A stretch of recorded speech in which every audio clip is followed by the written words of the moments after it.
You are listening to the Whiskey Tango Chaos podcast. And that's the extent of my palate. Say it again one more time. Yeah. 14 years later, here I am. Weaponizing the medical system. Figure it out. You get credibility from reliability, right? That was a hell of a tangent, though. Something that's going to stick with me is the Air Force doesn't love you. Yeah, we went full mainstream media there. And the chaos starts now. Awkward silence. I'm just trying to make sure I have everything I need so I'm not like scrambling in the middle. Welcome back to the Whiskey Tango Chaos podcast. I'm your host, Clayton Spakes, a Master Sergeant in the United States Air Force, here with my wife, Amanda. Yes, resident dependa. And today we are joined by two new friends of the show, David Vasek and his wife, Lieutenant Marissa Vasek. Hello. So welcome. David and I are same, both intel analysts and Master Sergeants in the Air Force. And like I said, Marissa is a lieutenant and a nurse.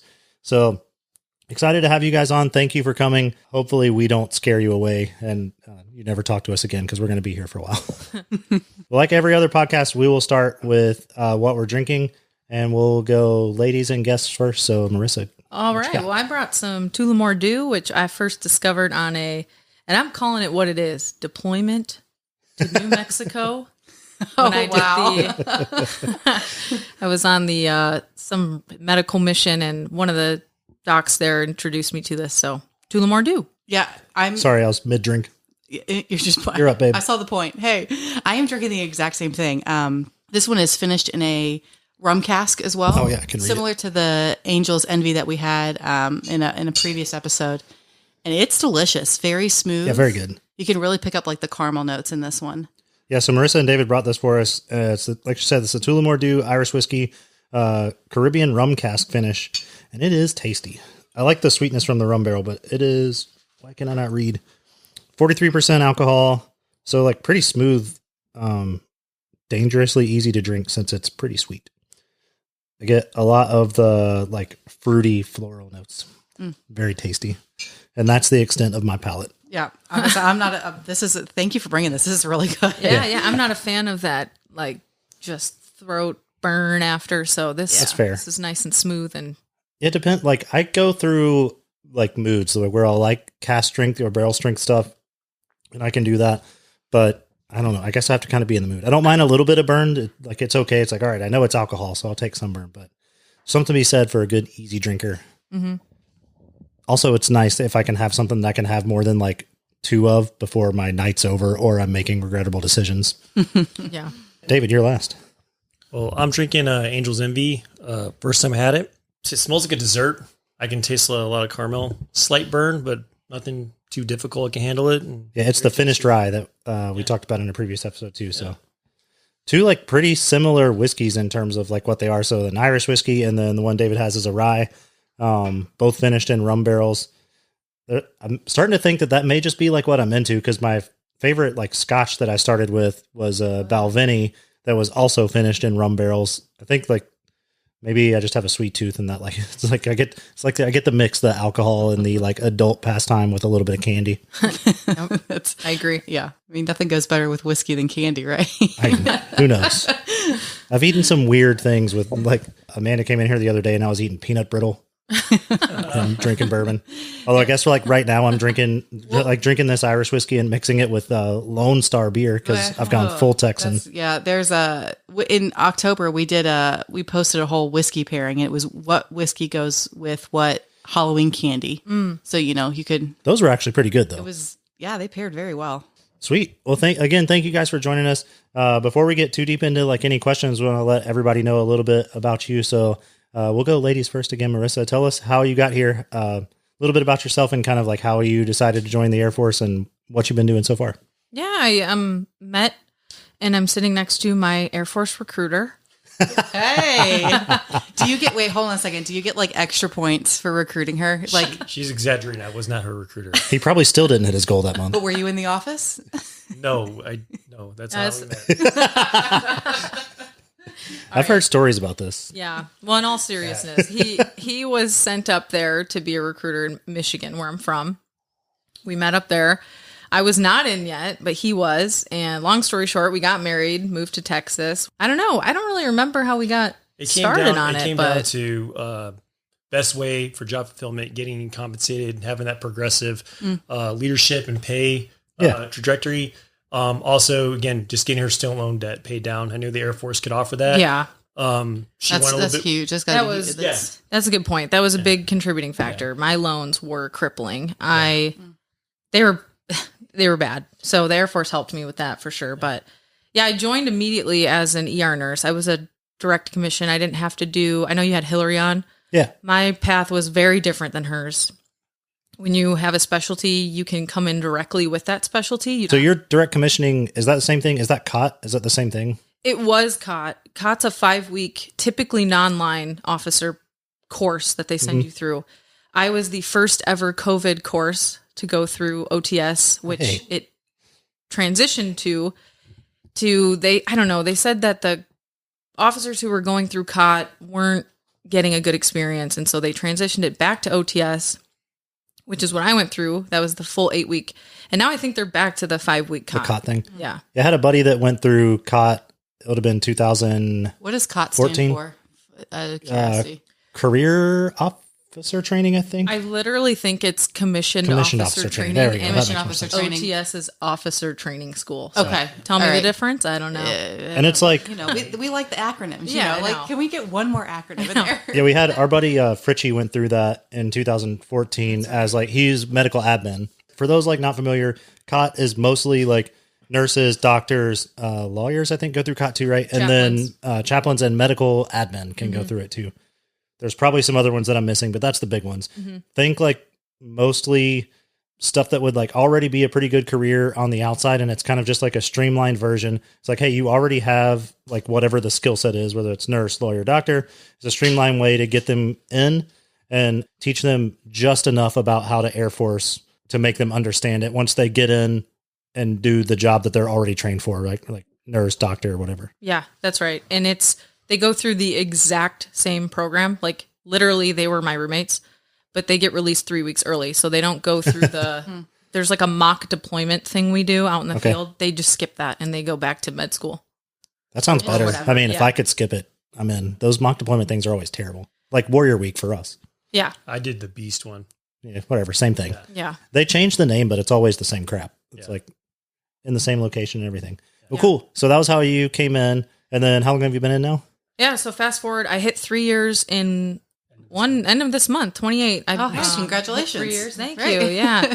I Cheers. finally get promoted again. Thankfully, I'm kind of sick of getting the LT shoulder shrug. So you're about to be a captain. Yeah, I'm super excited about that. Not that it really means anything. I mean, our promotions are like guaranteed at this point, but Yeah, but there's something to be said for like, I know even from the enlisted perspective, like if you see like a lieutenant walking around, there's like some expectation that they're going to be a little lost or that you maybe like, not that you can't trust them, but I don't know, like maybe that if they had to give a brief, they would just yell obscenities and speak nonsense during the brief or something like that. yeah. And that's the Not thing, that would like- be a real life experience that David and I had today. Yeah. Oh, yes. I told her about it. I told her too. I did hear a little bit about that, but that's the thing though. Like I've been an ER nurse for 5 years, so Was it what you expected when you transitioned from civilian ER nurse to the Air Force side? that's actually an awesome question because when I initially joined, I saw all of the hoorah videos that he had to show people.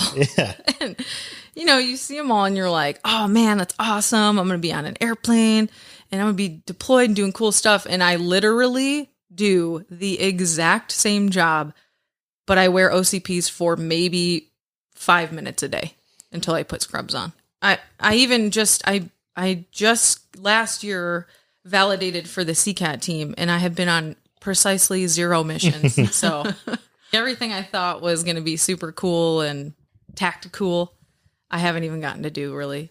Sign up, see the world, and welcome to Texas. Yeah.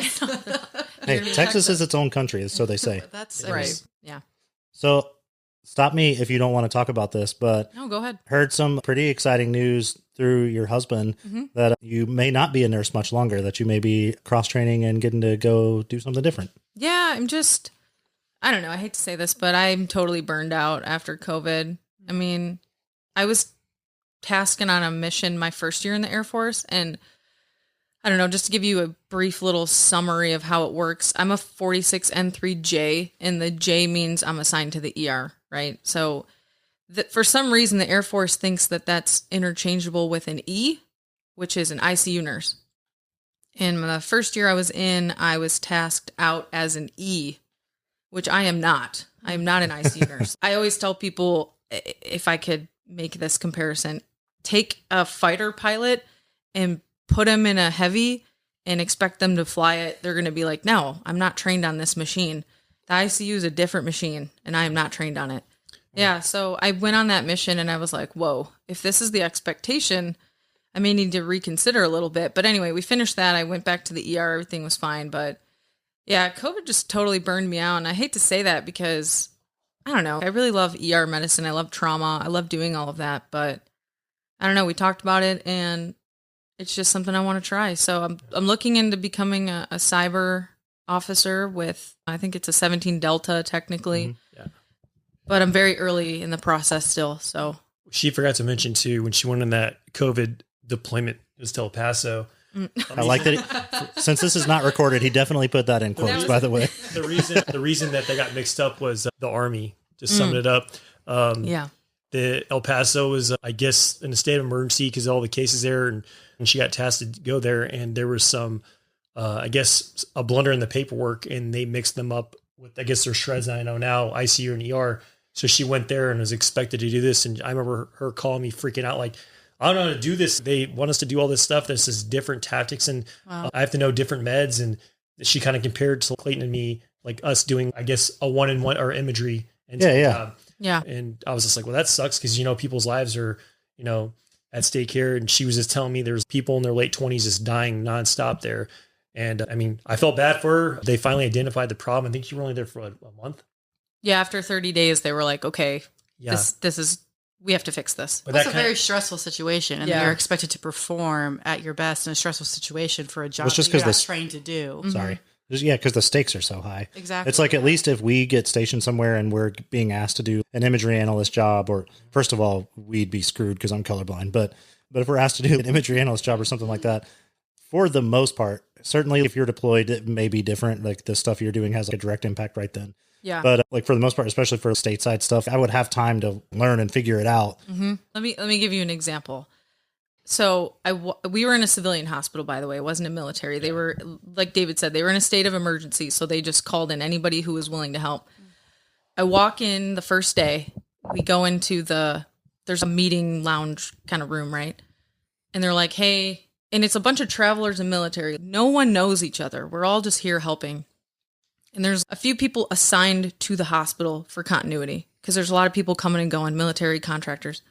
And the first day they're like, okay, we're going to get out your assignments, and they write them all down. And then all the military members are just staring at each other. And we're like, are we in the wrong spot? So we go up to it was like the charge nurse or whatever. And we're like, hey, where are we for today? And they're like, who are you? So we tell them, and they're like, oh yeah. Okay. You guys are going to be assigned to this one very kind of closed off separate area.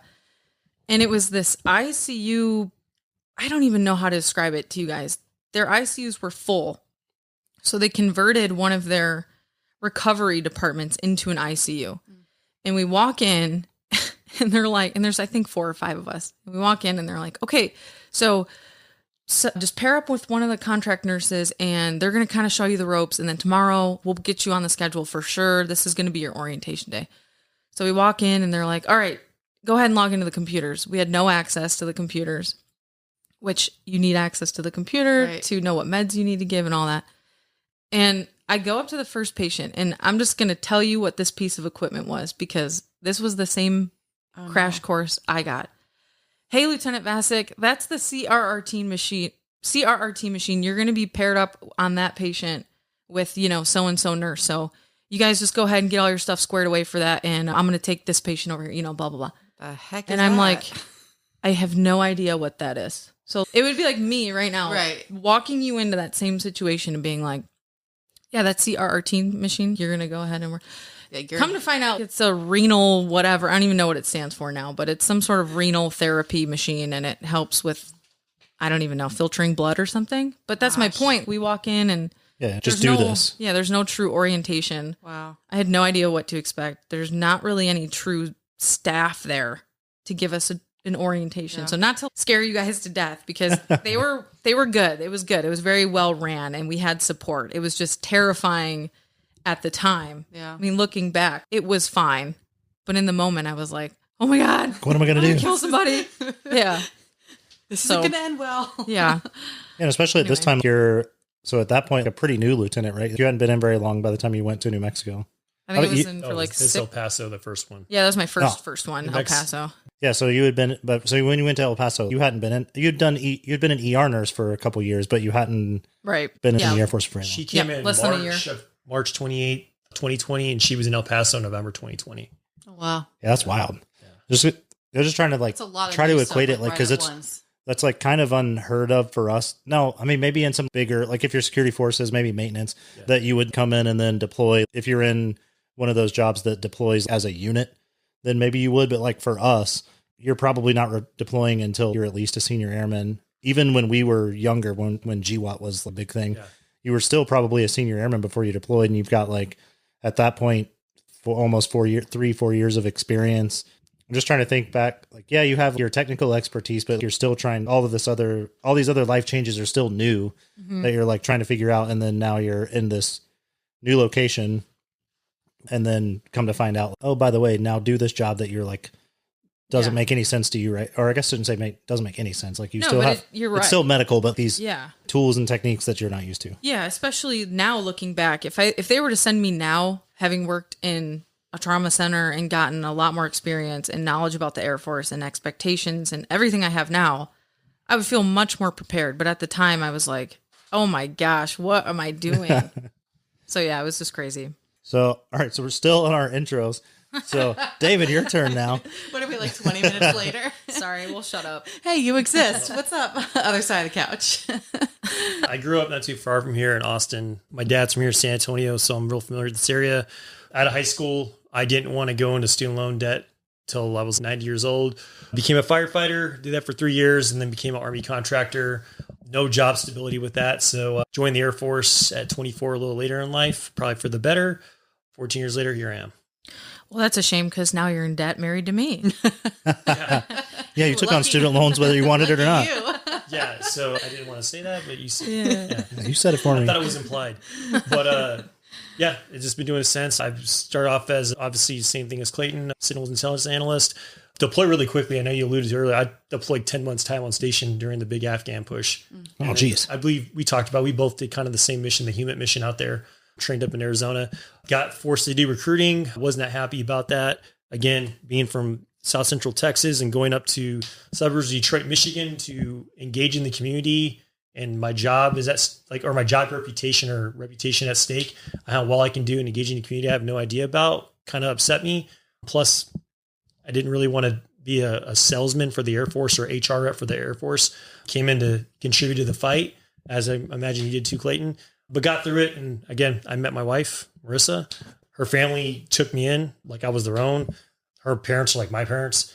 Especially when I got there, it was kind of, I'd never been away from, I guess my family was accessible. But up there, you didn't have that core group of friends like you and Levi talk about. Yeah. First time you spend Thanksgiving by yourself, Christmas by yourself sucks if you tell yourself it doesn't. But once I met her family took me in, and I was like, they're like one of their own. Yeah, it's got to be weird because since for recruiting, you have your office, I guess, where there's like two of you probably in the office. There was four of us, yes.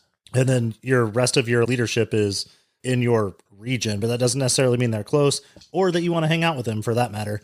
Yeah. And that's like, we don't have to go too far down the rabbit hole because spoiler alert, I want to have you guys back on and just talk recruiting and DSD because that's a whole different can of worms. That's definitely an hour podcast, at least on its own. Yeah.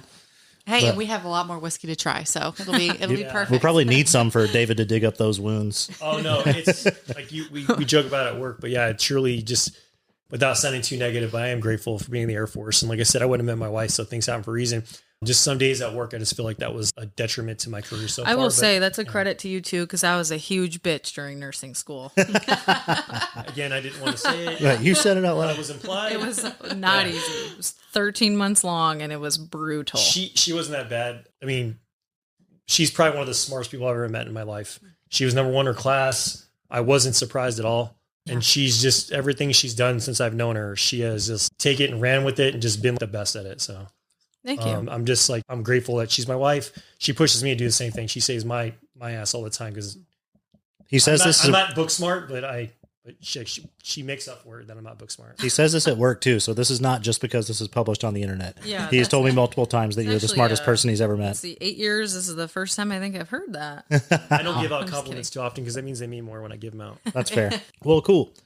All right. So we'll move on now after our 40-minute intro. Yeah, sorry. It's okay. It was super interesting. So, all right. While we have a nurse here, we'll talk about some medical issues in the Air Force. For those that aren't familiar, for us in the military, generally we have to use the ER as our like walk-in clinic for the most part. Is kind of how they treat it.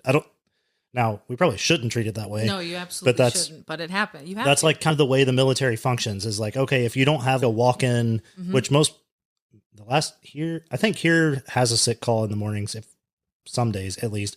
But like Edwards didn't have one. Wright Pat got rid of theirs while I was there, and so the ER becomes your default sick call where you're just getting like, oh, so-and-so tells their supervisor that this is wrong. And you feel like, and so then as supervisors, we kind of use that as our way to vet the validity of it, right? Is like, okay, we'll go to the ER if the ER gives you quarters or whatever, or like, oh, like I'm feeling weird. I can't, my back hurts. I can't take a PT test. Okay. Well, you need to go to the ER. And now, instead of seeing patients that you should be seeing that rightfully should be in the ER and have legit medical things. Now you're dealing with, the plethora of airmen or soldiers or whatever that are almost weaponizing the medical system to get out of whatever it is that they're trying to get out of, whether it's basic or a PT test or whatever. And then the ripple effect of that, right? Now that compounds. So people that have legitimate concerns and legitimate ailments that need to be seen are now waiting months to be seen. And I just don't know how we fix it though. It's like, I feel like I can see the problem. It seems clear, but I don't know what you do as a service or as the DoD to try to get around it. Well, I know one main problem is there's a problem with staffing. I mean, everyone's leaving. I'm leaving. I want out of medical, but I'm not the only one. Right. Nurses are leaving in droves. I think they said that they saw a cut of, I saw a research article. I think it was 33% of nurses are leaving by the end of this year or something. Wow. Like it was some like, it's probably not even legit, but it was some enormous number that was like, how is that going to be? Do you think it's like a lot of like COVID burnout? Because I mean, you got the weight was on your shoulders. You guys were asked a lot during those times. I wonder.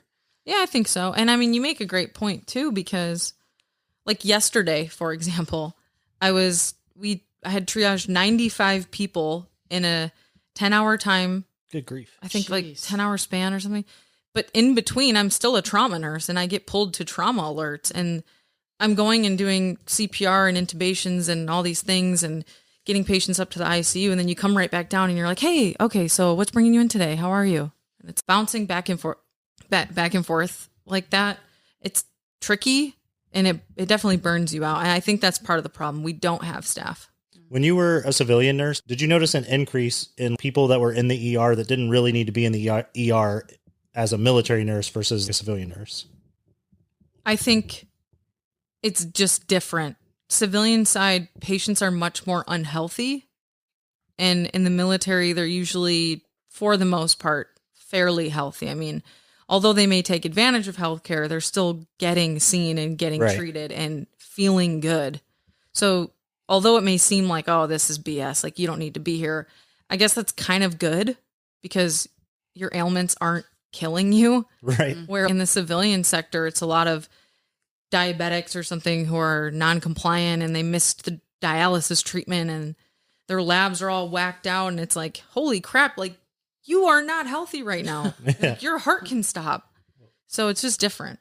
So talking access to care, I don't know how we fix that then. How do we get back to, how do we get somebody to be like waiting like 2 months to go to physical therapy, right? And again, not asking you to be the expert on this, but it's just like, so we already have a civilian network that spouses can use if you have TRICARE Select or whatever like that, right? There's got to be some way that we can tie into that in my mind so that if there's got to be some sort of time hack where it's like, okay, you can't get seen in 2 weeks. So now you can use a network provider. Lately, it feels like we're so averse to seeing, especially if you're at a place where there's a big MTF or big treatment facility like Wilford. Here, you have Wilford and BAMC that are both pretty large. And so it seems that they're very averse to sending us off base to do or at anything. The thing I could think of what you said and you alluded to was making that network more accessible to us. Because how many urgent cares do we pass driving from our house to work? Letting us utilize those more, so we're not bogging down a level 1 trauma where there's people coming in severe car accidents, stab wounds, gunshots, and she's over here treating that, and then she's got to flip a switch and be like, "Oh, well, you're coming in because your knee's sore from PT." Yeah. That empathy that you have probably goes out the window.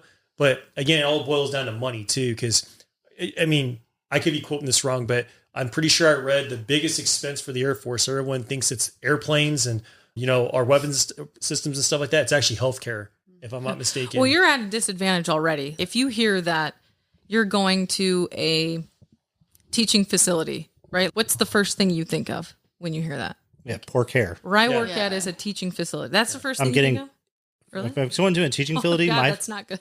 my first thought is like, okay, I'm going to have a student who's I'm going to have a student like practicing on me. Yeah, that's what I think. Well, so here's the disadvantage, right? So you come in, your knees bothering you. Okay, cool. We'll get you back to your room. I'm your nurse, Marissa. The doc will be right in. First doctor who comes in is typically a med student. They do some 45-minute long assessment because they're brand new and they're going down their checklist. Okay. Next doctor who comes in. Sometimes it's an intern. Interns are first year residents. So you got first year, second year, third year, and then you have an attending who's you're done, you're a real doctor now. Okay. So you have an intern who goes in there, they do their thing. Then they report to the resident, then the resident goes in your room, they do their thing because they're kind of more in charge. And then all of them together have to go to the attending doctor and say, hey, this is our plan. Do you approve? Do you concur? Whatever. That's like forever. 6 hours. That explains why I'm sitting in the little room playing on my phone for so long. Yeah. That makes sense. And then on top of that, because we have such an influx of people who, after COVID, during COVID, people were afraid to come into the hospital. Now people are like, get me in the ER. Yeah. I don't know. It's weird, but. Yeah, if you go to Wilford Hall now I haven't had to go to the ER here, but like if you're going for like other appointments or whatever, the ER there is wild. I've never been there where they're not lined up all the way to the next clinic that's on the other side of the little wing that they're in. It's crazy. Well, if they're doing diagnosis by committee, that makes sense. Yeah. Because you've got 5 people that have to all come together. Yeah. And then the other contributing factors, let's say you need to be admitted, right? And they're like, hey, you need surgery on your knee. We're going to admit you. Well, then surgery has to come and talk to you before you get admitted. So now you're talking to the orthopedic surgeon and all the specialists. And that's more time that you're waiting. And then you have to wait to be admitted, which takes even more time because you need an open room within the hospital. We have to transport you up there, get you settled, all that.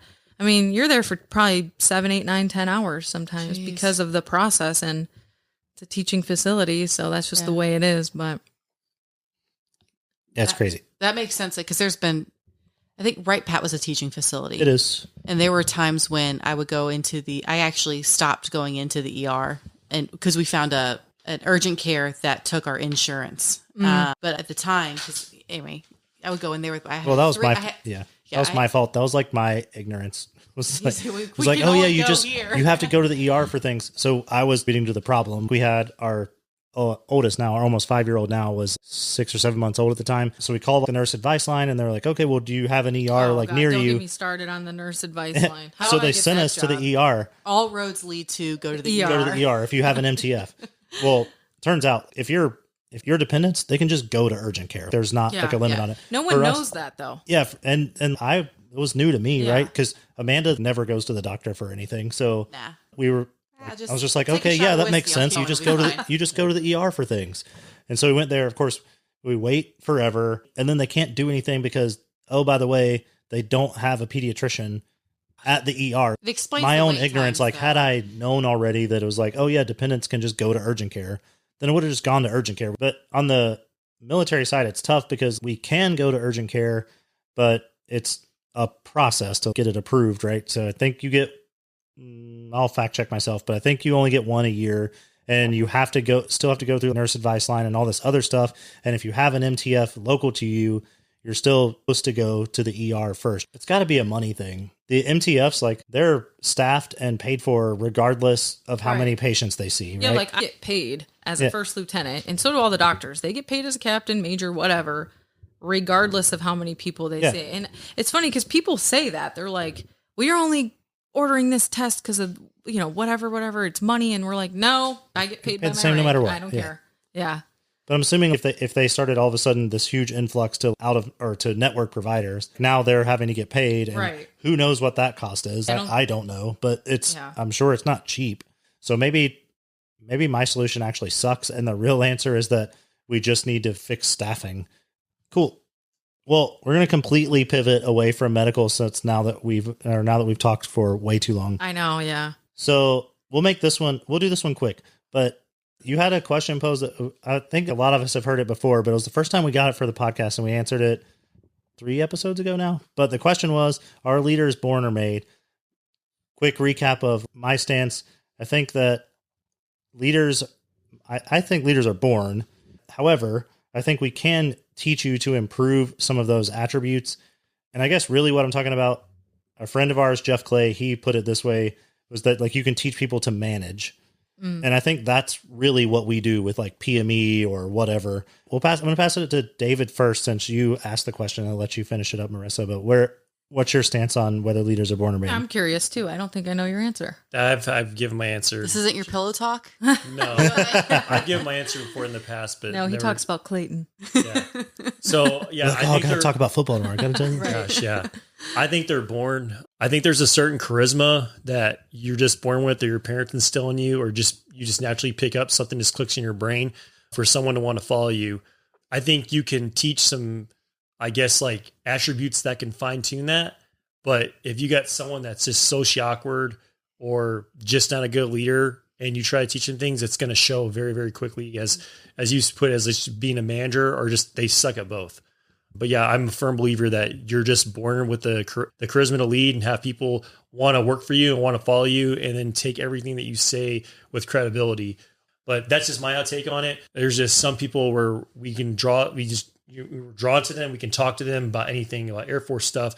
We can talk about personal stuff, and it's very, very easy. And it's somebody that we don't even see every day. It could be like a DV that comes in. We had their old chief of the group, man. I could talk Chief Barnshaw. I could talk to him about anything, and it was instant.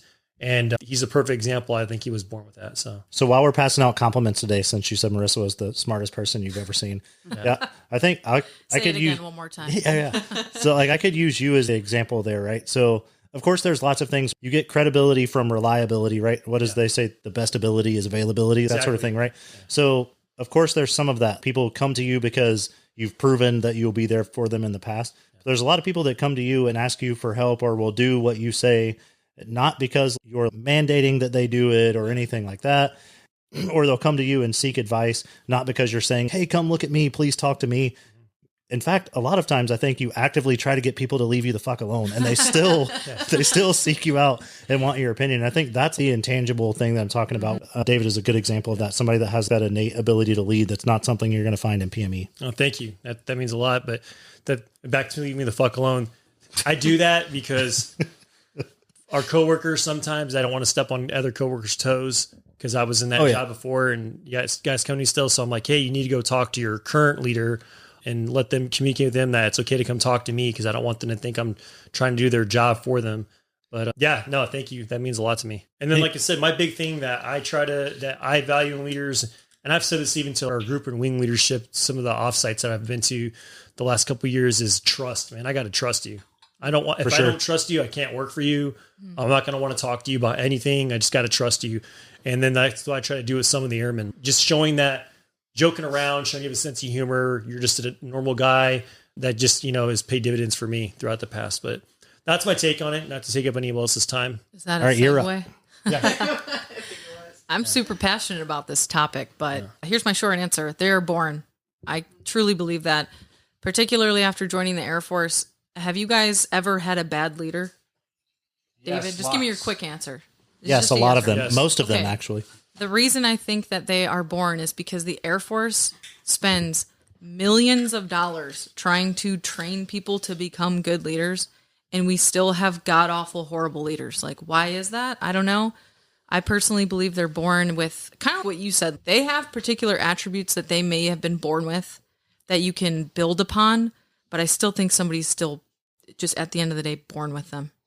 I'd be interested to hear your take on this side of it, but for us on the enlisted side, I think a lot of the reason why, well, two big reasons why I think we have poor leaders, or why we oftentimes have poor leaders. One, we push everybody through. Everybody is supposed to be a leader, and putting that in quotation marks, right? Mm-hmm. You go through ALS, and then you start supervising people. And then by default, if you stay in long enough, at a minimum, you'll probably find yourself in a flight chief position, whether it's warranted or you've earned it or not, right?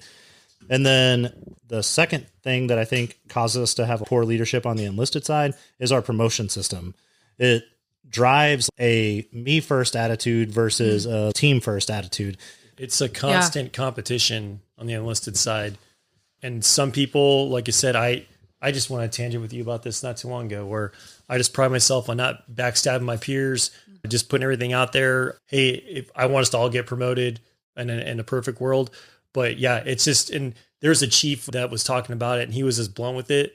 I didn't really like his whole take on it, but he's like, yeah, you guys need to be comfortable with it. You guys are in a competition 24/7 while you're in the Air Force. And I'm like, that's not a really good way of putting it. So I didn't really get to know that well. It's probably a chief that I probably would not want to talk to, or I would just think you're just a manager as opposed to a leader. Yeah, that sounds a lot more E90 than chiefy. Exactly. So, but yeah, that's just the sad truth. It's things where this constant grind, like, I got to look better than you. I'm not going to let you look better than me. Or if I have a chance, I'm going to make you look bad to make myself look better. And I those are the type of people in the enlisted force that I cannot stand. I think that's the quality of a good leader. And that's probably why people keep coming in and wanting to, and seeking your counsel out, is because they see you having an us attitude, not a me attitude, and thinking back on some of the folks that I have worked with in the past, the ones I've clicked a lot, or I have wanted to get to know, are the ones that have an us attitude. It's not what can you do for me so I can, be better or promote or whatever. It's what can we all do together so, we all can get a piece of the pie. Yeah, the system is weird. I like how you laid that out, actually, Clayton, because I look at any major successful corporation, and not very often are they promoting people just because they've been there the longest, right? Which is kind of what rank is. It's really, you've served your time. Mm-hmm. It's due. You're due for this rank now. So it's almost like time served, promotion, leadership, I guess, if you will.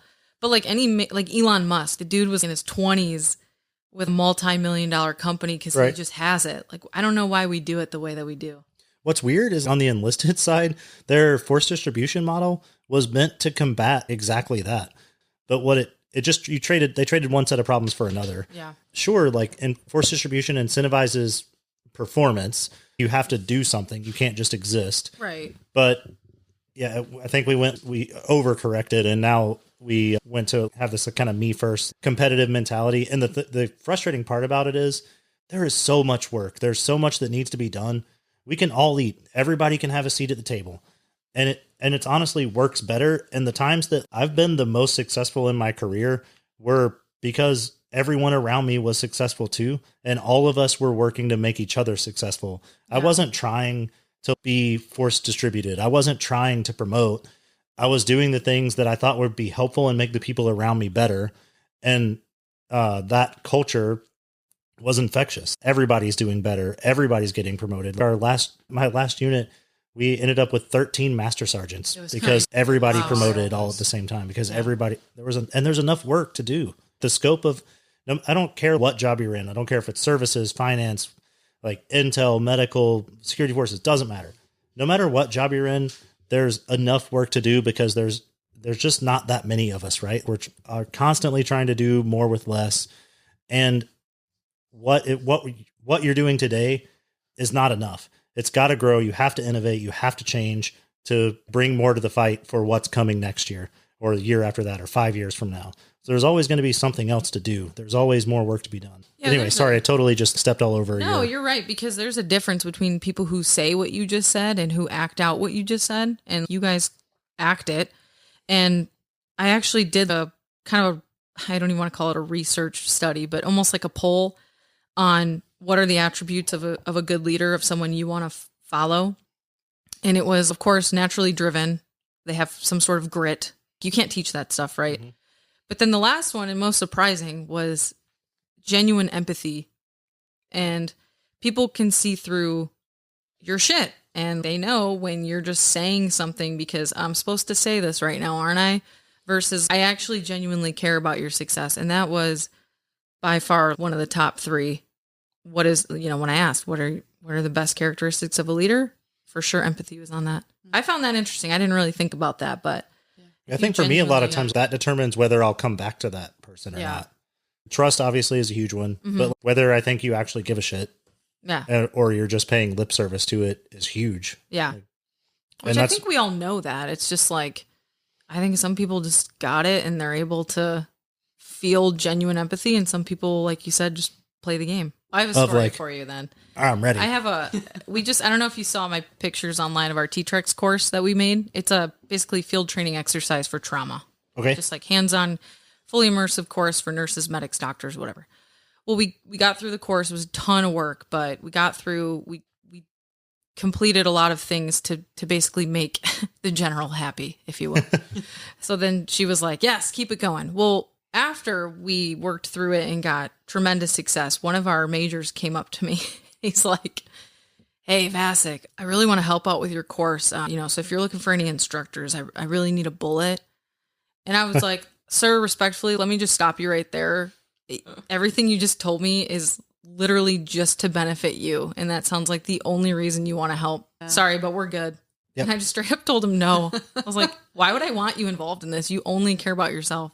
Also, fucking good on you to say that. Yeah. Because I think that's part of the problem too, is so many times people will approach someone that way and they'll be like, well, okay, you can get in, like you can do that. And roles like that, like an instructor, regardless of what it is critical. Think about how many people that you're impacting, that you're coming in contact with, and your attitude, your perception, the things that you do, how many people that is potentially going to translate to in a role that, at least on the enlisted side, we kind of let almost anybody be an instructor a lot of times. We're like, oh, you've been in for a while. Oh, you've got this, you can instruct.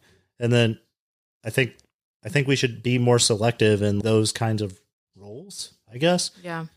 And who you put in any kind of leadership role.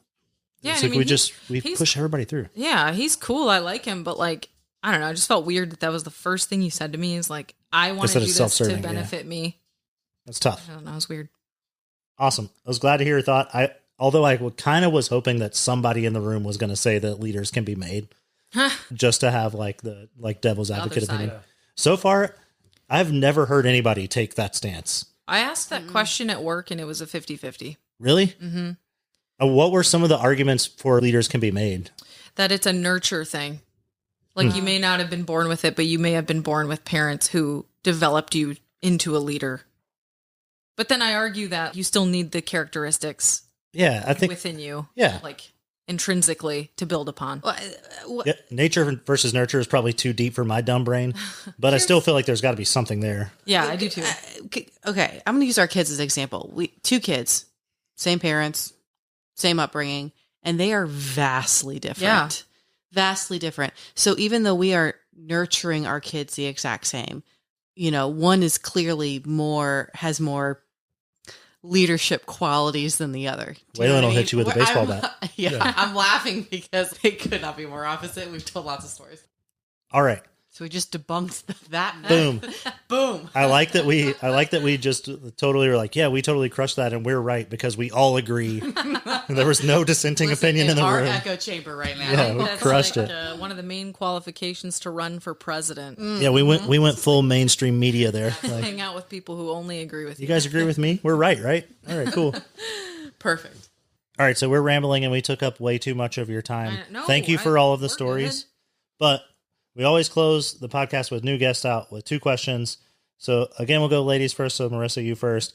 What is your bluff, your bottom line up front? What do you want people to know about you or take? Doesn't necessarily have to be what they take from this podcast, but like if you can leave people with one message, what is it? To quote my father, who has ingrained this into me since I was about 4 years old, quote unquote, figure it out. Figure it out. Just if you face a problem, figure it out. Don't wait for someone else to come help you. Don't wait for someone else to solve it for you. Learn the skills to be able to problem solve on your own, and it will take you very, very far. And I like it. Yeah. That would be, figure it out. That would be like in my top 3 characteristics of a leader or a follower is like, I want a self-starter.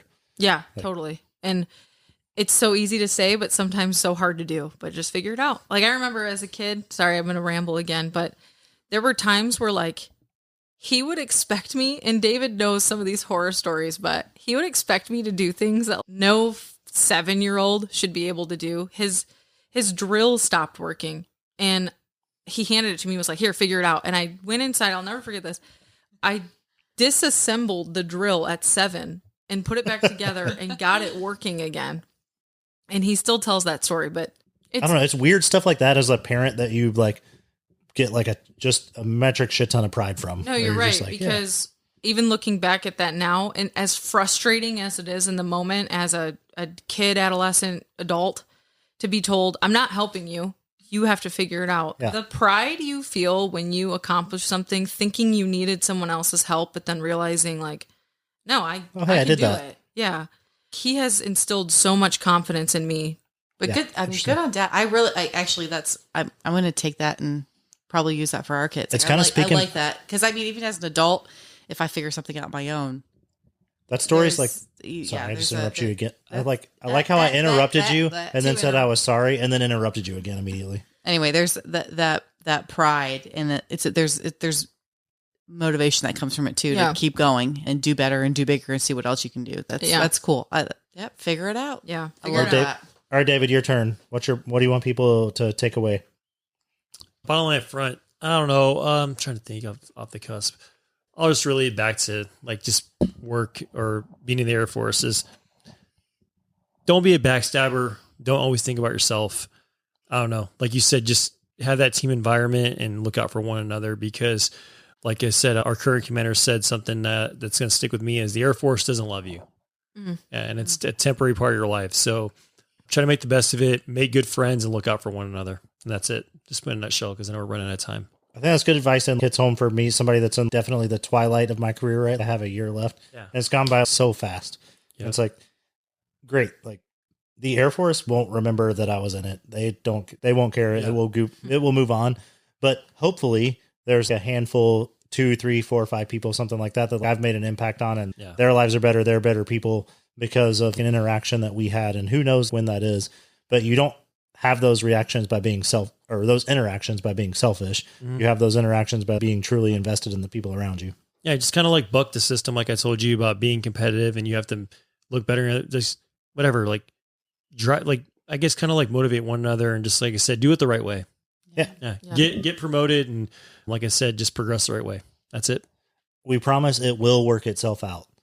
Like if you're not worried about promotion and you're worried about helping the people around you, it will work out. Yeah. I promise it will be fine. Also up through tech sergeant, fucking study. Like half of that's in your control. Yeah. All right. So second or final question, start with you, Marissa, again. If your life was a TV show or a movie, what would it be and what character would you play in it? I get made fun of at work all the time, but it would be Wonder Woman. They just call me Wonder Woman at work. Fair. I don't know. This sounds super conceited and egotistical, but people at work they kind of make fun of me and say, "Oh, you're one of those people who's just naturally good at everything. Like it's not fair, blah, blah, blah. You're like Wonder Woman." So there's my answer. I feel like most of the time when people say like you're naturally good at something, it's just they don't realize like how much work that you've put in. Yeah. Either like in the moment or like leading up to that. She had a father that told her to figure it out. And so she's learned to figure it out. I've spent the last 26 years since I was 4, I'm 30 now, learning how to figure it out. And I guess that makes it look like I'm naturally good at everything. But like you said, I've had to learn to do things and do them on my own. And people look at that and they're like, "Oh man, I wish I just could do that naturally." And I'm like, you don't see the years it took to become good at this or study it or whatever, you know. They always see the end result. They don't ever see the work going into it. Right. Yeah. Also, so your movie's Wonder Woman and you're Gal Gadot. Gal Gadot, let's go. She has an invisible jet. And with this traffic, I would definitely take an invisible jet. I mean, I would want the lasso. Lasso's pretty sweet. Lasso's pretty cool too. Yeah. All right, your turn.